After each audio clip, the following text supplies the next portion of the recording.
We're here with Chris Minty, Chief Executive Officer for Jersey. Chris, how's cricket developing in Jersey at the moment? Well, we've been developing cricket for quite a long time now, since '96 on a professional basis. So we think we've got our systems and schemes quite well in place. We are working hard to improve them all the time, because you've got to improve things as best you can, and we're doing that by increasing our resources, coaching resources, and that making a massive difference across the board, and not relying 100% on volunteers. We're trying to be as professional as possible, both on and off the field. You mentioned the impact of coaching. What specific people do you have in place, and how have they had an impact on the programme within Jersey? Well, employed by the board, we have 2 development coaches and a national coach, and between the 3 of them, they actually implement and put together the programmes for all the age groups, from under 10s up to the senior squad.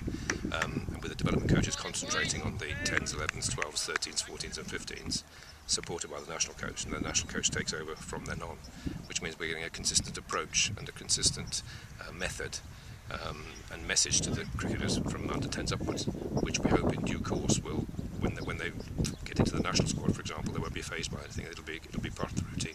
It sounds like you're developing that consistent pathway for the players to move in different environments all the way up to representing Jersey.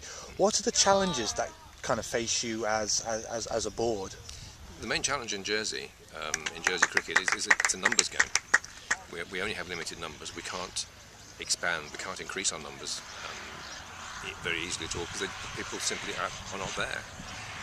So, for example, when we pick an under 18 or under 19 squad, we're selecting 14 from about 18 or 19 rather than 30 or even 100 or 250, which other countries can do. We just haven't got the people. But that does mean the coaching has to be a bit more refined and a bit more focused to ensure that the technical and the technical ability is there to cope with playing other countries.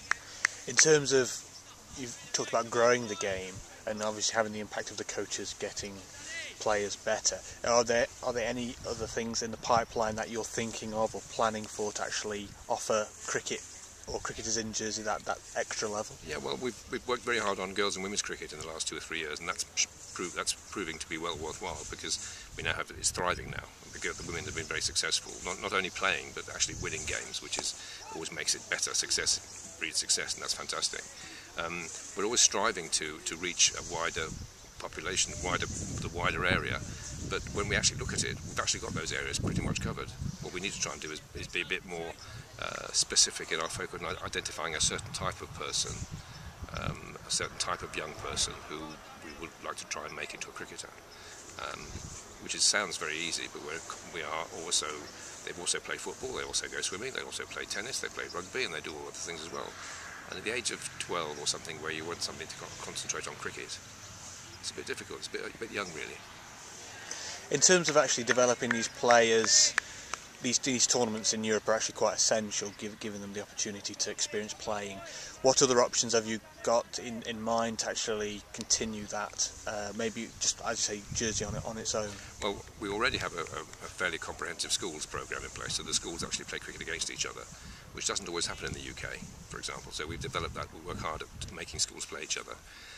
We also have a lot of visiting schools coming to the island, from under 12, under 11s, under 12s, up to under 15s and under 18s, and that provides good opposition as well, and great exposure for our blokes to play against them.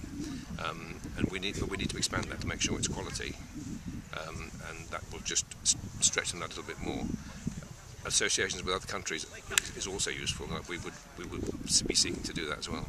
How have you gone about creating those links and partnerships with other organisations? Well, basically we meet people at conferences, we meet people at tournaments, and we build a relationship and you have an understanding. And if there's a country that appears to be thinking the same way as you are, for example, this week we're sharing a hotel with Scotland.